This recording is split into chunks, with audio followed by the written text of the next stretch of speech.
I'm going to give you a process to look inside yourself, to find the things that you're good at, that you love to do, that also simultaneously can cut you the biggest check possible. With all the opportunities that exist today, why haven't you reached your next level of income, life, and wealth? In most cases, we've been lied to. We've been told that if you find the right opportunity and you work hard, you can be successful. And that's simply not true. Millionaires, billionaires, and successful people have realized you need the foundation for wealth, the habits. And that's exactly what you'll be learning on the Millionaire Success Habits podcast. All success starts here. Finding your unique ability.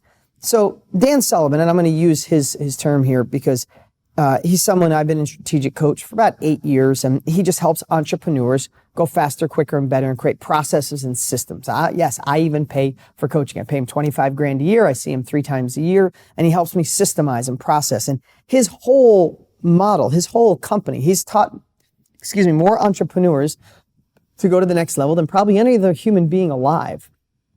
He's got a great company, and his main objective is 2 things, is to get you to work within your unique ability. And it's like an onion peeling back the layers, because when you work on the things that drive you, fuel you, that excite you, that you're good at, you find the enthusiasm, you break through. I would much rather give a mediocre, listen to this, and this is something that's factual and I've done it over and over and it always works. I would much rather give a mediocre opportunity to someone with passion who knew their unique ability and were ready to dive in, then give the perfect opportunity to someone that's not in their unique ability. They're just trying to struggle through it. Like so many times we want to get someone to work with us or for us or next to us because they're not really doing anything, and we're trying to force them into doing it. You're like, God, they don't have anything going on. Why aren't they doing this? Because maybe it doesn't align with them. You know this. When you feel aligned with something you're doing, you're unstoppable. You can break through anything. Nothing's going to stop you. So what I want to do today, before we get done, and I'm going to give you a process to look inside yourself, to find the things that you're good at, that you love to do, that also simultaneously can cut you the biggest check possible, right? That's Dan Sullivan 101. I'm going to give you my version of it, but think if you're aligned with yourself while at the same time you're doing things that can cut you a bigger check. That's when life exponentially grows. So I put together what I think is the best way to do that. And that's what we're going to go through right now. So let's start this.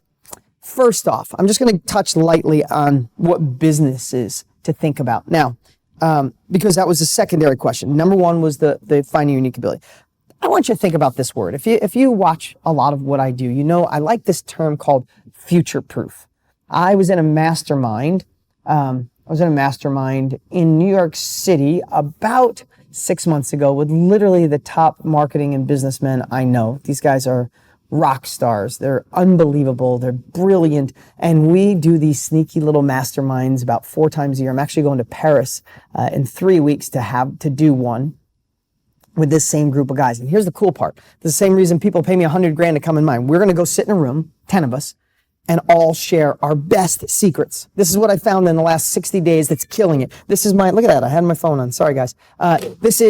This is the strategy, this is the marketing, this is the tool to find my unique abilities, where I found next level passion, happiness. Even we talk about parenting, money, business, life. It's all trying to share how we can grow. And that's you being here right now, is we're collectively sharing wisdom. And whatever I've gathered over the last month, I travel around the world, I do masterminds, I conduct them, but I pay to be in them. When I leave here today, I'm going to Joe Polish's mastermind to present to a room. I will gain knowledge there, I will gain wisdom there. And I'm sorry to digress, more of you are still coming on. I'll gain knowledge there, and then I'll bring it back to you next month. I'll create a process and a system, and I'll break it through so you can watch me live, ask questions, but then you go in the back office and watch it 10 times. And remember, last thing before we really jump in here is take what serves you today. Take what I teach that serves you starting a business, maybe getting your business to make more money, jumping into real estate, making real estate go to the next level, rising up through the ranks in your career, whatever it is that you want.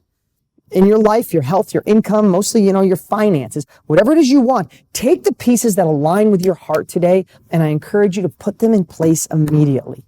So many times you want to take everything I say or someone else says, everything in a book. It's like, how can I fit all this in? It's like, no, take 2 or 3 things. You can get to the rest later, but take 2 or 3 things that I share today and go, that'll make an impact on my life. That will make a difference. That's how I can do it. Take that, put it in play. Momentum causes momentum. Okay, so back to the word. I do those masterminds. I digress. They told you I would. If this is the first time you're joining us, I told you I would, but I'll circle all back around. Future-proof. What does that word future-proof mean? To me, and we were in this mastermind talking about it, is how do you create an income that's not disrupted by technology or not disrupted by an economy, and make it so your future is your future-proof when it comes to your ability to make money. So for example, I've used this. So was Blockbuster future-proof? No. When digital came out, it was over. Was, regular cameras. Kodak invented the digital camera, but we're foolish enough to say, no, we're in the printing business and nobody will want digital cameras. Have you ever even heard of a Kodak camera lately? They invented the digital camera. They invented the photography business. They're gone. Taxi drivers, you would think they were future-proof. They've been around forever. Uber comes along. You wouldn't want to be a taxi driver now, right? Because it was disruptive technology. But now I'm living here in Scottsdale and there's 100 Uber cars driving around without anybody in them, right? They're going driverless within 5 years. That means 1 million Uber drivers are going to lose their business. So I want you to think of that word as you evolve, as you advance. If you're going to choose a new business, a new path, a new strategy, try to look through the eyes of disruptive technology.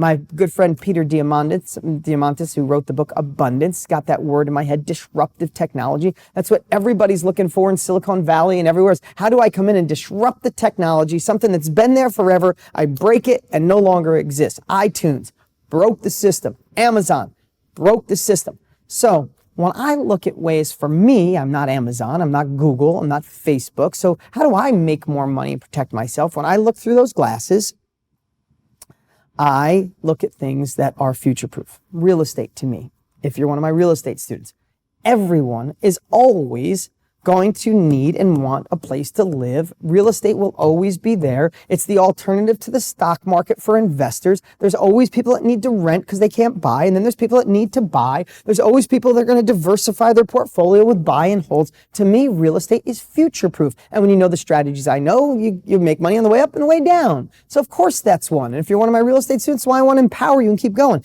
I'm just giving you examples here. I'm not pitching a real estate product right now. If you want to investigate real estate, let me know. You can direct message us here, and one of my team will send you a free link to some stuff, right? So, but I'm not selling here today. I think if you know the stock market, if you know the options market, I don't really well. I know people recently that are really smart, do well in it. One of the gentlemen in my 100K group, John Carter, he knows options. He's killing it in options. I'm investigating. I'm learning more of that right now, but that's not my forte. But I think stocks and options, because he tells me on the way up, on the way down, amazing strategies for both. That's future-proof to me. Making money online, to me, Amazon, through social media, Instagram, Facebook. Last week, and I'm not in any way, but I've generated millions of dollars online. Selling information, right? We're going into the information age, helping people with your wisdom and your knowledge. I'm just giving you an example, but I want to share that with you as you think through things, as you decide to use this wisdom we're going to be sharing. I'm going to give you, find your unique ability, give you the success habits and secrets. As you evolve and you get this information, make sure you funnel that energy into something that you could say, it doesn't matter what happens. This group, this company, this idea is future-proof.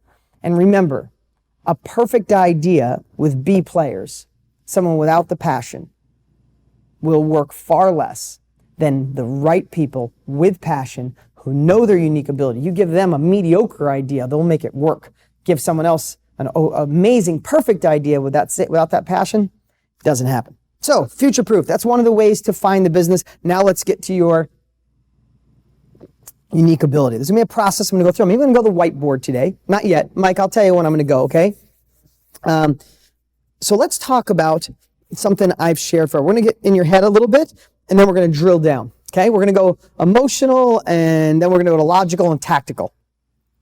That sounded like I knew what I was talking about, didn't it? No, that's the flow I have here. So I've talked about this a lot, so I'm going to go really brief, but there are some people that are new, and thank you for joining us, is working on your weaknesses. Now, I want you to remember that through this whole process is when we want to dig into your unique ability, right? And picture it like an onion, which I'm going to do up on the board, and the things you really suck at are on the outside of the onion, but you can do them, and then the things you're pretty good at, the things you're great at, the things you're amazing at, and then the core is your unique ability. That's when your emotions and at a cellular level, you hum. That's when you get stuff done. That's when in an hour you get more work done than someone does in a week. That's when you're living in your unique ability. You combine that. I got goosebumps. Look at that. I got goosebumps. When you live in that unique ability and you combine that with the ability to get your biggest check, that's when exponential growth happens. That's why I've been in strategic coaches. Peeling the onion away. Stop doing the stuff that you suck at or you're not great at, right? So working on your weaknesses is the biggest lie we've ever been told. You guys know this if you're part of my DG family. I preach it and I want to remind you every time I'm in front of you. We subtly slip back into what our teachers told us. You're not good at reading, go to special reading and all of a sudden it taps your ego, it taps your emotions and it kills confidence. So I'm going to just give you permission right now to say the hell with your weaknesses. Get great at what you're already good at, and that fuels that unique ability that we're going to go through a process to find. So think about that at 30,000 feet. Think of the thing you've been carrying around way too long in your life that makes you feel a little bit inferior, makes it a little less confident. I'm afraid to talk in front of people. I'm afraid to read out loud because I'm not that good a reader. I'm so disorganized. I'm not good at bookkeeping. Oh man, I could never sell. Oh, I could never teach. Or I could never negotiate and try to get a better price on that house. Oh no, I'm afraid. Like, we carry all this crap. And all of a sudden, don't you understand that carrying that crap, even if it's this big, it clouds and dilutes all the other stuff you want to do good because you think, well, I would, but screw that. The hell with that, for lack of a better word. We're going to throw that out. We're going to find out what you're good and great at, what you love to do, and we're going to fine tune on that, and we're going to work on finding your unique ability. So that was something I want to talk about. Let's see. Your story. These are just some things, big thoughts before we drill down. Your story. I want you to think about this. If you're here and you know where you are, right, I'm not going to go into that. You guys, if you watch any of the other training or the 3-hour strategy session or read my book, I go deep on where are you want to go, why do you want it, how are you going to get there. That's the model for success. Know where you are, be honest, know where you want to go. Most people don't. Know why the hell you want it, get emotionally charged, get your heart involved, and then what's the how? The how is the bridge. We're talking about the how. Right now, this is the how stuff, right? So, but what stops so many people, I want you to think about this, what stops so many people to go from where you are to where it is you want to go. And if you're on this watching me right now, there's someplace else you want to go, another level of income, life, freedom, control of your life. Sometimes between the bridge, the how should be there, whether it's real estate or stocks or the internet or your business or your company, whatever the how is. But what's in there too is a story. And sometimes the only thing standing between you and the life you deserve and you desire is the story that you tell yourself without even realizing it. And I'm going to just encourage you as we go through this is to look out for those disempowering stories. Whenever you're going through this process, when we talk about it, you might go, you know what, I'm really good at negotiating. I'm good at selling. And then all of a sudden the story will tell, salespeople are cheesy. And then you got to be a salesperson. And then what if you had to quit your job to be it? No, that's probably not. You know, my uncle was a salesperson and he tried and he was kind of lame. And then he went broke when he was older. No, sales is bad. Okay. And subtly your body told you that story without even realizing it. You got a little anxious about it and you retreated back to the way you are. Or you have I'm just use real estate, for example. It's like, you know what? The hell with this. There's $1 trillion in cash coming in the real estate market this year. No more sitting on the sidelines. No more doing a deal every 3 months. I'm going for this.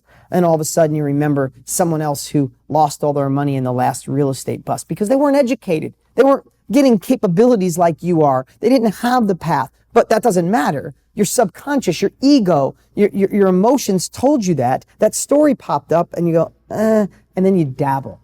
Right? The story will make you dabble. The story will make you not jump in with both feet. And then the story is self-fulfilling. Like, see, I knew that wouldn't work. No, you have to call that story out. When you feel it, when you see it, when you're dreaming, when you're looking to that new level and this story pops up that was your parents or your cousin or a teacher or a self-defeating belief that you got off the news. When that story pops up, you need to recognize it. Call it out like it's a thing. It's not an event. It's a thing. Call it out and go, oh, what is that story? Write it down. I can't make money in my area because it's too small. It's too big. It's moving too quick. I don't have the money. I don't have the education. I don't have the people. And then go prove it's crap. Go Google it. Find someone else who had the same exact circumstances and killed it. Okay, I'm getting to unique ability, but again, guys, these are these core foundational things that I could give you a business on how to sell $20 bills for $10 today. And if your story got in the way, you said, wow, that can't be, that's too good to be true. What if they stopped making $20 bills? What if some of them are counterfeit? My parents said that, like literally selling $20 bills for $10, this will get in your way. So how important is this? It's the most important.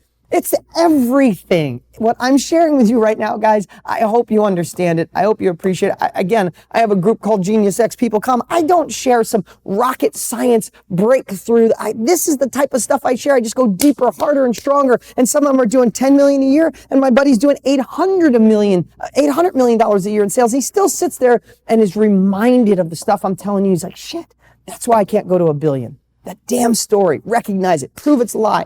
Go forward. And remember this, your story, sometimes we have stories, and I know I have this in certain areas of my life too, guys. The only reason I can share this so easily is that I have stories that affect me still, and I feel the pain of them. I feel the emotion of them. I've had them cripple me. I've had them give me anxiety until I recognize them and go, how did I let that creep in? And it's almost creeped in at a cellular level. You think it's fact. You think it's reality. Reality is nothing. There's no such thing as reality. I want to, again, I didn't mean to get off on this, but I feel it in my soul right now. Reality is not reality. I mean, one day you go to a mall and you go to park in a spot in a busy parking lot and someone steals your parking lot. One day you might go, maybe that guy needs it more than me. No big deal. I'll park over there. I'll walk. I can use the exercise. Another day someone does it. You go, son of a bitch. You blah, blah, blah, blah, blah, ready to fight, right? What's the reality there?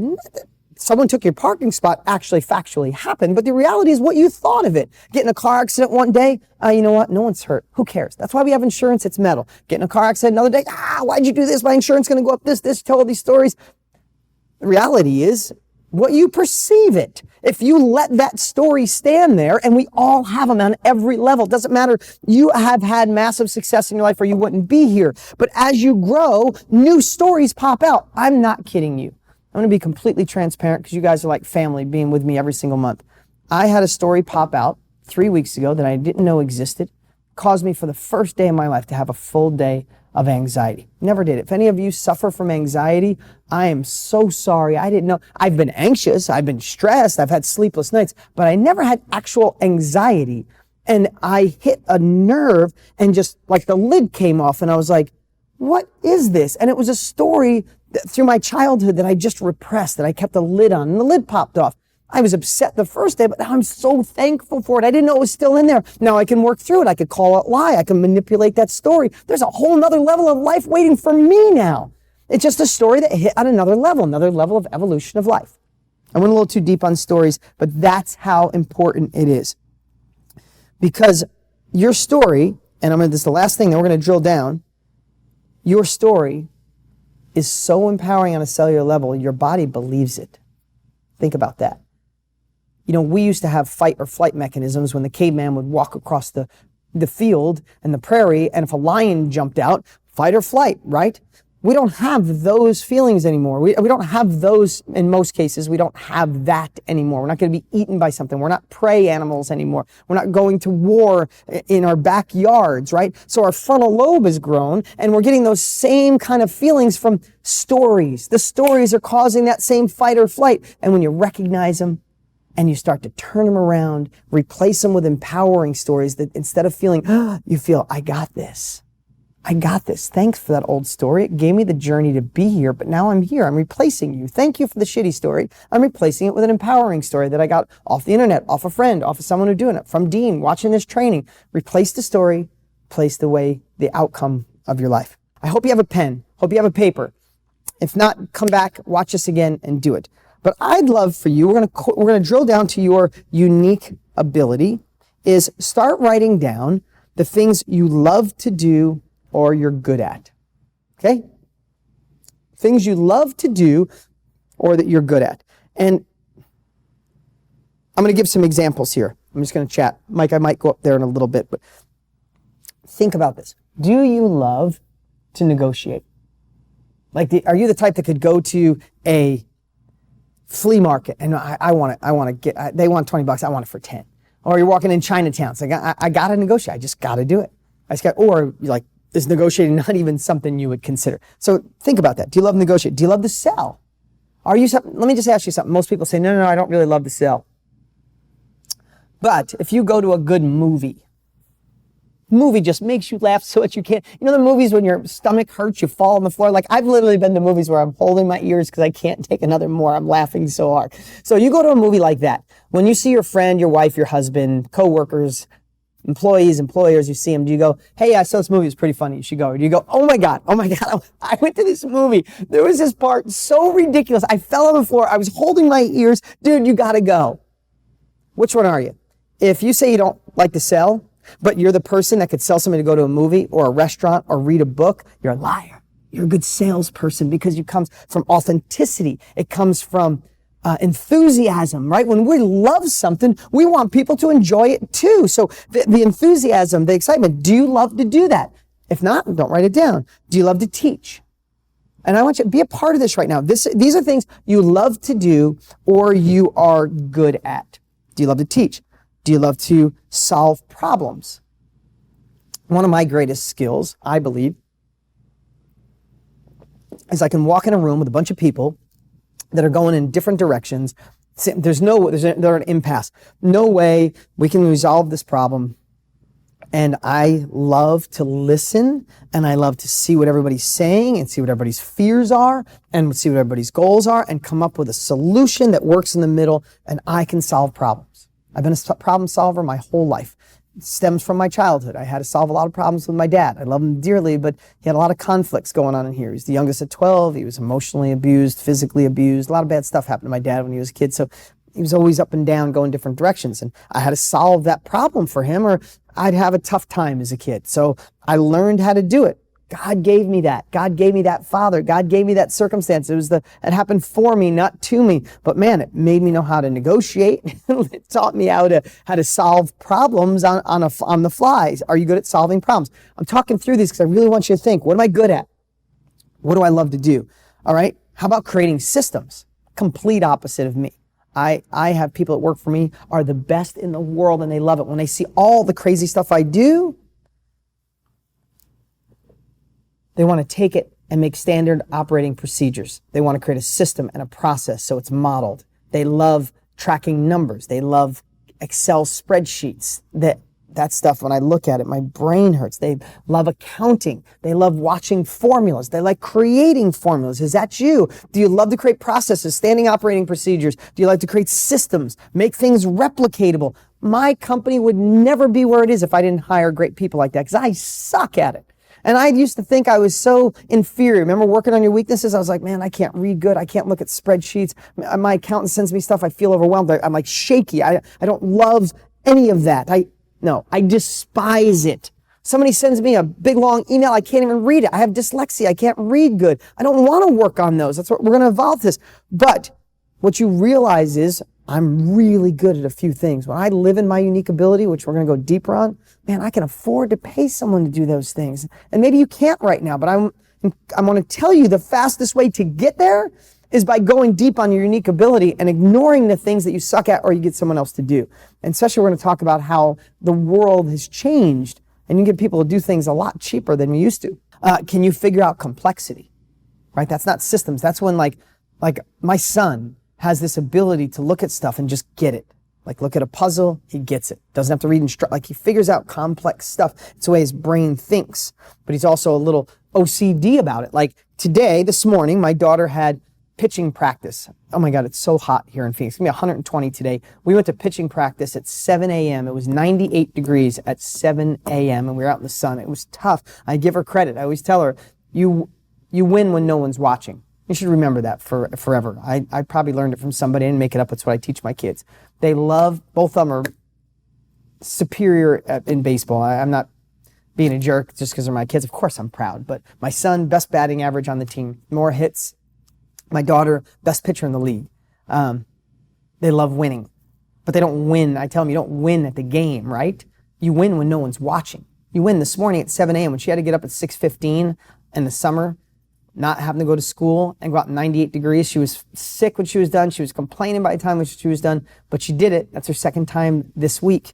But while she was there, my son came with us, and he's got these little like baseball figures. I don't even know what the name. I don't know if you ever played with them, Mike, but these little baseball figures he's got, and they got dirty. And on the way home, he's like, "Hey, Dad, can I wash them when I get home?" He probably asked me 9 times on the way home. It's the way his brain thinks. I don't look at it as like, "Oh, poor kid's got a little bit of OCD." He's like, "Dad, can I wash these?" "Of course, bud." "Hey, Dad, will these go clean?" "Of course, bud." "Hey, if I get them wet, will it hurt him?" "No, bud." So it used to be like, "Hey, you already asked me enough." Like that's what, but no, I appreciate that's his brain. He also can go home and build a Lego set for 14-year-olds at 8 without even looking at their directions. He figures out complicated stuff. Is that you? That's a unique ability. That's a gift. You should be going deep on that and stop. Don't think about selling. My son will never be a salesman. That's not his thing. He's quiet. He's shy. Maybe he is. I don't want to pigeonhole him, but with that brain he's got, I'm just going to teach him to get amazing at that. I'm not going to try to make him good at everything. My daughter is like me. She's an innovator. She invents stuff. She's not that good at reading. I'm not even that upset. I think I should be, and I'm not. I had dyslexia. I was in special reading till 11th grade. I got amazing at other things. I let that go. Maybe you don't buy into what I'm sharing, but I'm telling you, every entrepreneur I know, everybody who pays me $100,000 a year to come here, I've been blessed to spend time with Tony Robbins and Richard Branson and Michael Jordan and Joel Osteen. I'm Mitt Romney and President Bill Clinton.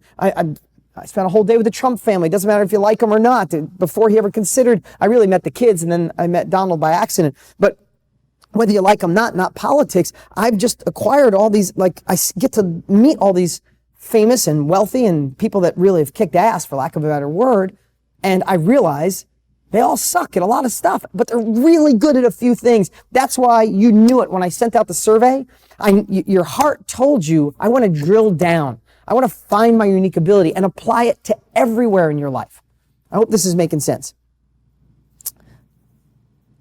Kill confusion. Here's another one. Are you good at killing confusion or complexity? Are you good at advertising? Are you good at marketing? What are the things? List some of the things if you guys could. And I won't look at all, but what are you good at, or what do you love to do? That's the point of this. And then I want you to combine it with something.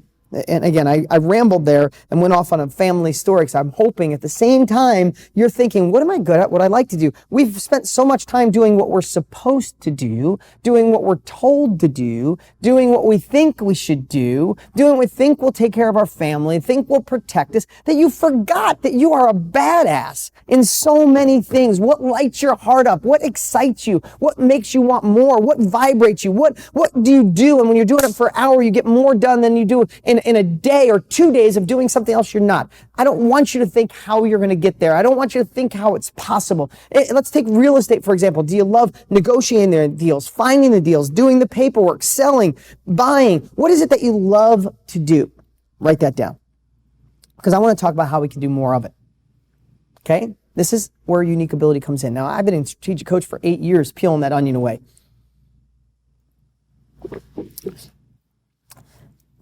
Now I want you to combine this. Again, hopefully you went through the previous trainings. If not, you need to go through them. They're extremely valuable. People paid a lot of money for those, and they're yours. They're in the back office, and going through the 3-hour strategy session, we'll go deeper in my book, the finding your vision and your clarity. I'm not going to go into that on this training, but if you don't know where it is you want to go, if you can't say it's a year from now and it was the best year of my life financially, what does that look like? Or best year of your life and confidence and love, passion, whatever it is. I do it with everything, but it's a year from now. You're looking backwards. You're not looking forward. You're looking backwards. We're sitting here, anniversary. We're doing our 12th training together. You look back, it was the best year of your life.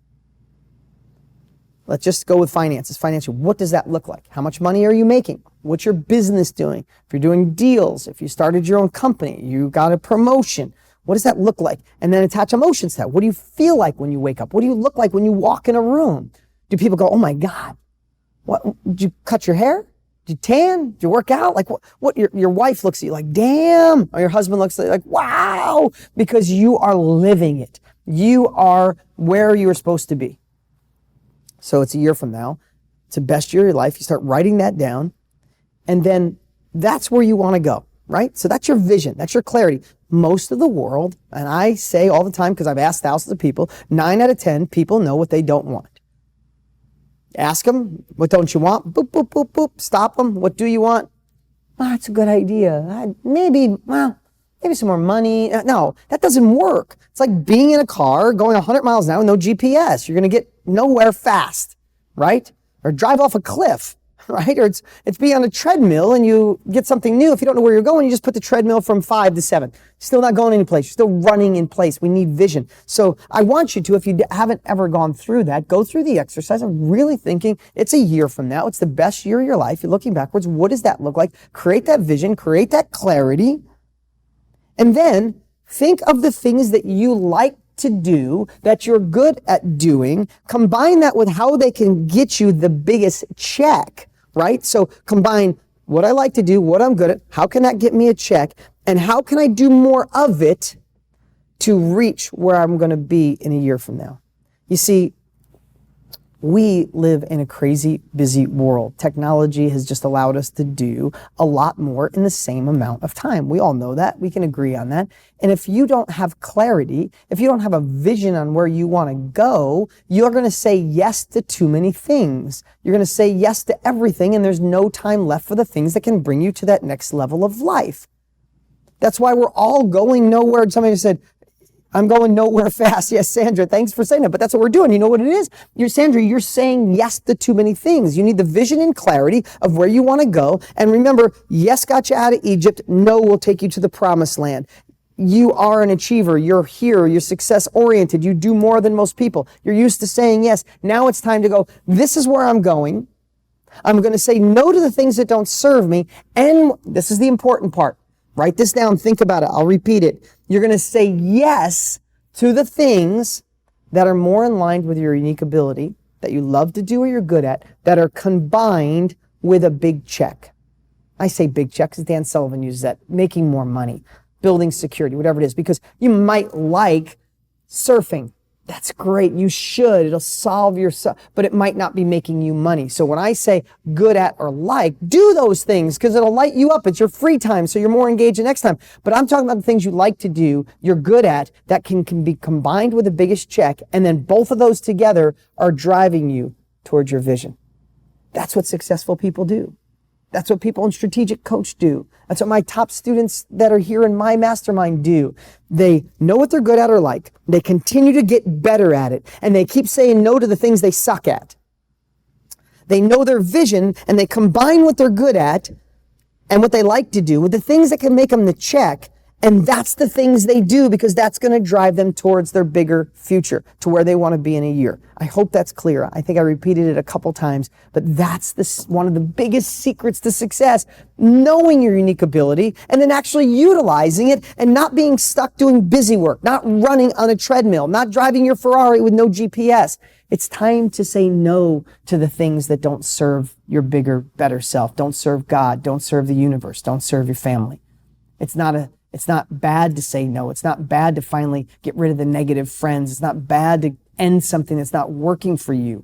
To create the not to-do list. That's another training we've done. But when you start getting this vision, when you start understanding what your unique abilities are, what could cut you the biggest check, and knowing where you want to go, you're spending the time here with me. When you know that, then it's time for you to make a not to-do list. What are the things you should not be doing? There's too many. All of us are. I still do, but I make the list all the time. What are the things that don't serve you? Write them down. Because when you write down things you shouldn't be doing, when they don't serve that bigger future, when they're not in your unique ability, when they're not cutting you a check, when they're not taking you towards your bigger goal, that should be on your not to-do list. And remember, in today's world, there's so many things that you shouldn't be doing, right? So when you make a not to-do list, I always write you can do 4 things. You can eliminate it. Arianna Huffington is a good friend of mine. She started Huffington Post in her 60s, and she sold it for $300 million. She said sometimes the best way to get things off your list, and they should be on your not-to-do list, is just quit them. Just eliminate them. You shouldn't be doing them anymore. Just quit. Sometimes a project that you've been working on for years, you're like, I'm just not doing that project because I'm not excited about it anymore. I was obligated, but I'm not obligated anymore. Obligation without commitment is a mess. Remember that. Obligation without a commitment is a mess, causes stress. Sometimes the best way to do it is quit it, eliminate it, stop doing it. Time opens up. Next is delegate it. Do you know you could get Virtual assistants. All my top students are using virtual assistants right now from the Philippines. Go to Upwork.com. You can't believe $4 or $5 an hour, and you get somebody for a few hours a week to do things that you can never imagine. From virtually, they can do everything in today's world with technology. You have your food delivered, your house cleaned, take notes, do your taxes, do stuff on the internet. They could build ClickFunnels pages. They could make offers in real estate. My students have virtual assistants doing their real estate offers, posting signs all over Craigslist, doing ads on Facebook. It's crazy. $4 an hour. The world has changed. Delegate it. Get a relative, a cousin. Stop doing the things you shouldn't be doing, or automate it. The cool thing about technology nowadays, there's so many things we do, we get to automate. I mean, the extreme is I walk in my house and I could say, Alexa, play Ed Sheeran radio. I feel like listening to that. And I'll listen to it and I'll go and I'll look in the cabinet and there's no paper towels. I'll be, Alexa, order paper towels. That's all I got to say. Next day, Amazon drops paper towels off at the front door. It's insane. I didn't set it up. I had someone else, my wife or someone set it up, but I'm just saying the world has changed. Find out things that you can automate that don't cause a lot of problems. It's not heavy technology, I should say, or replace it, right? So you can automate it, you can delegate it, you can eliminate it, or you can replace it. You make that not to-do list. What are you doing? What are we doing when I'm tying all this together. A lot of you have heard a lot of these, but tied together to unique ability and biggest check. Do you see how when you start doing more of what you're good at, that puts you in flow, that gives you enthusiasm, and start saying no to the stuff that doesn't serve you, that someone else could be doing for a fraction of it? I mean, I write, I'm terrible. My words are from my mouth, but I'm terrible with spelling and grammar. I'm not going to spend time to get good at spelling and grammar. I could send it to someone at Fiverr or Upwork and have them edit it for pennies in most cases. Pennies. Why would I do that? My unique ability is giving you the messages and the words and going out and learning more, gaining more wisdom so I can give you the tools so you can break through. That's where I spend my time. That's my unique ability. What's yours? Here's another thing I wrote down, is one of the biggest ones, and this kind of goes with your story, is push them through the fear. When we want to start, now I'm having this conversation with you, and I know for an absolute fact there's some of you going, man, this sounds so good, but it's kind of like a dream, Dean. I can't work on what I love. I love to teach. I love to work with my hands. I love to create. But man, that doesn't pay the bills. And my parents told me I was a dreamer. My college professor said I was a dreamer. The hell with that. Not your parents, but they were doing that to protect you. But think about that. You have a dream, you have a desire, and when you're a certain age, you stop that dream. Maybe you got serious about a job and people put their arm around you and said, you're finally growing up. I appreciate your responsibility. Really? I just threw my dreams in the toilet and you want to say you're proud of me? But it anchored that in. Oh, that's the right thing. My parents, my friends, my teachers. One more time. Screw that. They did it because they thought they were caring and loving you, and that's not it. You have to push past the fear. Listen, I don't like to always use me as an example. Let me just share Matt Larson, my top real estate students. Didn't go to college, actually got thrown out of college, tried one semester, they threw him out. Didn't have any money, grew up on a farm not his farm. His father managed another farm in a little tiny rented place, worked on a farm, went to be a machine shop worker, worked 70 hours a week in a machine shop, lived in a 300 square foot apartment, did all the stuff I'm telling you, got my courses, spent a lot of money on his education.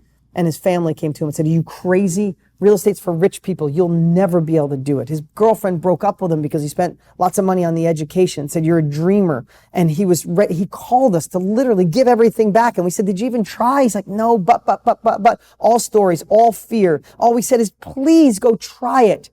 That was like 3,500 real estate deals ago, millions of dollars generated, lives changed. He's a partner of mine. He's a great dude. He went to a whole nother level. He employs 70 people. Do you know what almost killed him? Was the fear of believing all the shit, for lack of a better word, he was told all those years. It wasn't the real estate skills. It wasn't the real estate market. It didn't mean that it wasn't because he didn't go to college and he didn't have money, or he was in too small of a town or too big of a city or too hot of a market, or there's no good deals or bandit signs don't work. It had nothing to do with that. He almost quit because of the fear of breaking through, of listening to all the crap. What about you? Anything like that close ever happened to you? Of course it has. You might be thinking it right now. Dean, you want me to write down what I'm good at? You want me to write down what I like to do? That's not going to make me money. That's not true. Completely not true. I had dyslexia. I barely got out of high school. I was a car mechanic in my 20s every day, greasy hands and painting cars and sucking in fumes. If somebody would have said, yeah, that car mechanic in there that's all dirty with his mechanic outfit on, he's going to write multiple New York Times best-selling books. He's going to be best friends with Tony Robbins and Richard Branson. He's going to touch the lives of millions of people. You say, that guy? No, wait a minute. You're talking that guy over there. The one sucking paint fumes, painting the side of the car. Never. Right? So don't tell me wherever you are, you can't go to where you want to go. I'm giving you the keys. I'm giving you the principles. I wish someone would have told me this stuff earlier on. It doesn't matter if you're 20, 40, 60, 80, or 90. Today's the day you could start. Today's the day you could break through that fear. Today's the day you can realize what my vision is and how I can start saying no to stuff so I can work on my unique ability, so I can go to that next level. In fact, I'd love to share something with you that Dan Sullivan does. This is something Dan Sullivan does. If you've ever been to any of my events, you've seen me do this before, but it's really a great visual to talk about unique ability. So this is the onion I was talking about before. Can you see that, Mike? Is it showing up? So this is the onion. You know how an onion just peels it forever. And this is unique ability. This is excellent. This is good. Okay. And this is stuff you suck at.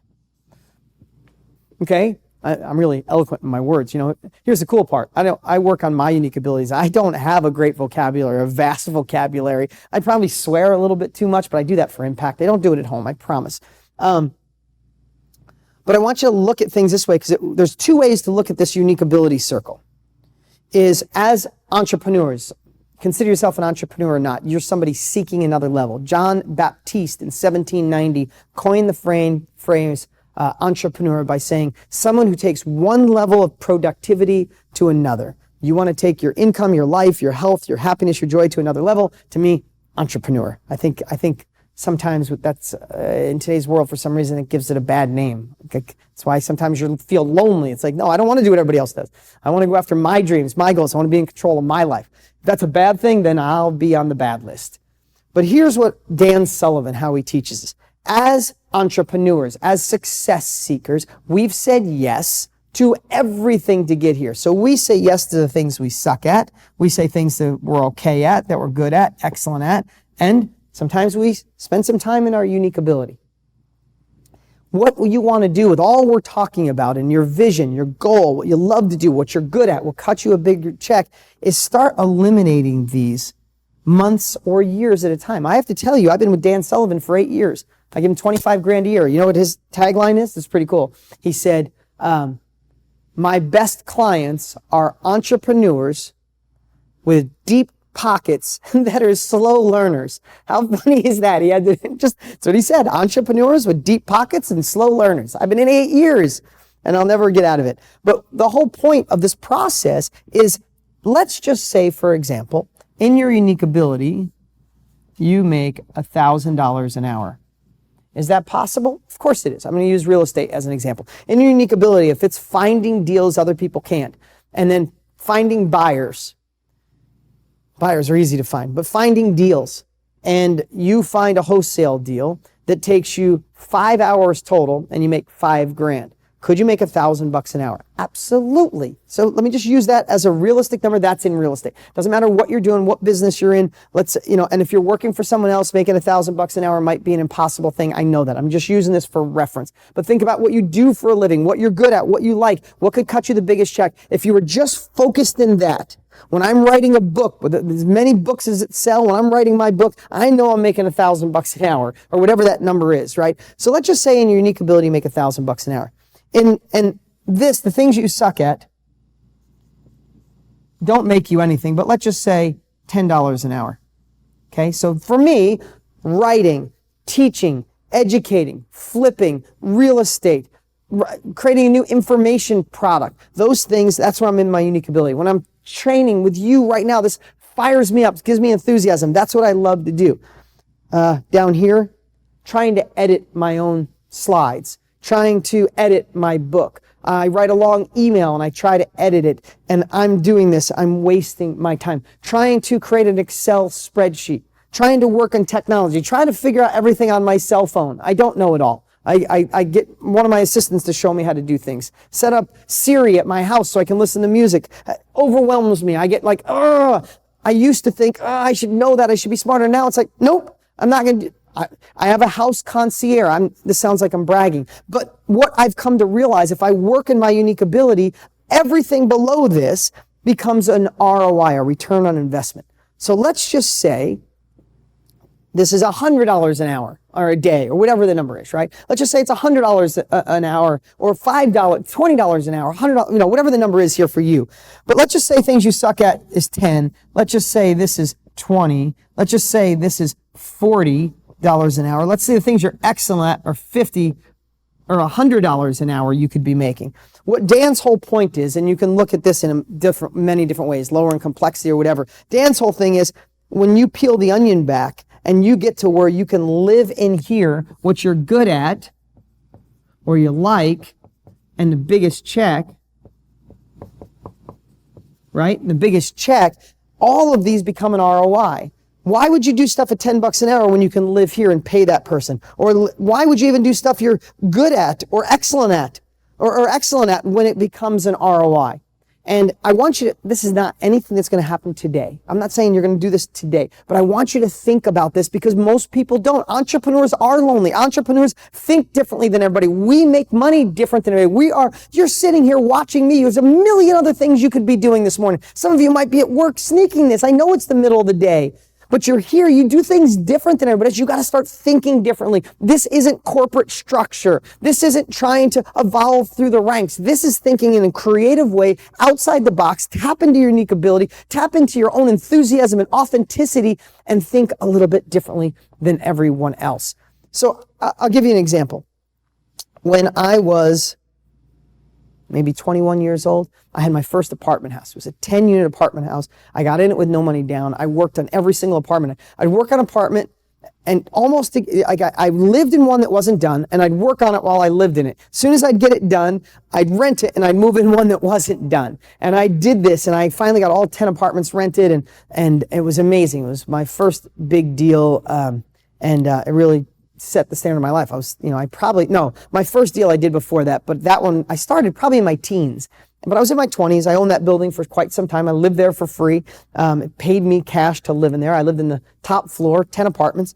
And one day my dad came, and I'd start realizing that if I spent time back in that time, I was doing more apartments, buying houses, and I was doing cars. I was buying wrecked cars, fixing them and selling them. And I was realizing how much money I made when I worked on them. But I was trying to manage the paperwork of the apartments and collect the rent and be the property manager. And then I also did all the maintenance on the house, and I weed whacked and I mowed the lawn. So one weekend, a moment, I realized it took me 6 hours to do this big lawn and weed whack and make it look pretty. It still looked crappy if you want the truth. So I hired a buddy of mine. I hired a kid. His name's Doug Smith. Still works for me. I don't know, 30 years later. Crazy, right? Still works with me. He's got his own company. I hired him to mow the lawn. And my dad came while someone else was mowing the lawn. And my father lost his shit, for lack of a better word. Like, pissed at me. Oh, you think you're a big shot? You're going to pay somebody $50 to mow your lawn? It's not his fault. He grew up during a depression. He was born during a depression. You do yourself. You use cash. You don't use credit. You do everything you can yourself. But what I realized, he was so mad at me. He left. He literally spun gravel all over, and the gravel plastered all over the side of the house. He left. He said, "You're going to go broke."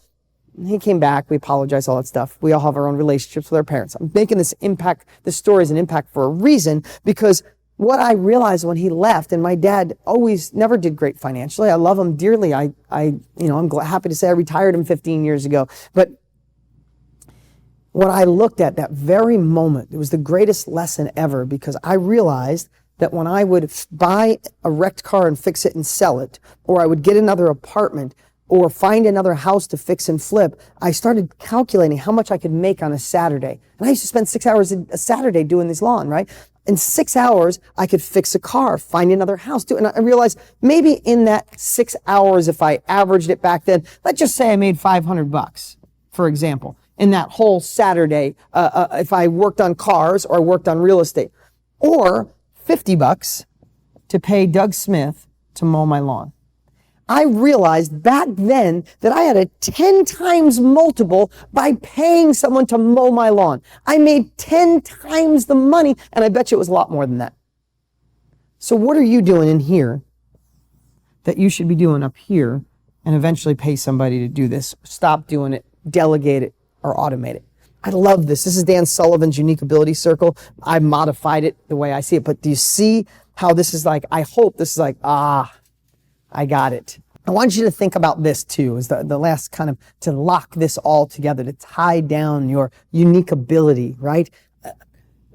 I told you about the fear. I know some of the stuff I'm telling you seems like, Dean, you already got money. It's easy for you to say that. Yeah, but I've been at every level. I've been broker than broke. I know what it's like to be scared at every level. I also know my friends who stayed there in fear and still struggle all the time. And I hate seeing it. So I just want you to, if you have to go through this again, I want you to change some beliefs, try to change some beliefs, try to change some of those stories and see that you have a whole nother level. We want to push past the fear. I went over and did the exercise on the board, the unique abilities circle. What can you immediately replicate, automate, push off to somebody else, or just quit doing, right? What can you do it? And then lastly, how do you tie it all together, work on your unique ability, and just start feeling it? Like, that's the thing. When you start getting that feeling, you start getting the momentum, you start gaining the confidence, you will be addicted. And again, by the time you run out of the energy I hope you got today, it'll be next month. I'll be live again, or if you have to watch the replay, that's fine. We'll be live again, and I'll have something amazing for you next month waiting here to rock your world. Listen, if you want the next level of life, you want the abundance and joy and all the things that everybody on here wants, you can go figure it out on your own. And a lot of things you're gonna. And you can figure it out in your own trial and error. That's the old way to learn. I hope that you see that I want to give you the fastest way, that you can learn from my trial and error and the trial and error of all the people I've met. That's what you get here by being a part of this monthly live training. I love it. I've been looking forward to doing this. I appreciate all the great comments. You guys are amazing. Everybody else that's on live, those of you who watch the replay, it's great that you're taking the time to do this. Remember, no one else is going to do it for you. It doesn't happen on its own. You want more, you go get it. I'll talk to you next week. What's up? What's up? Hey, before you go, you need to watch these next few videos. They're absolute game changers. Hurry up and click right over here and watch them, and I'll see you there.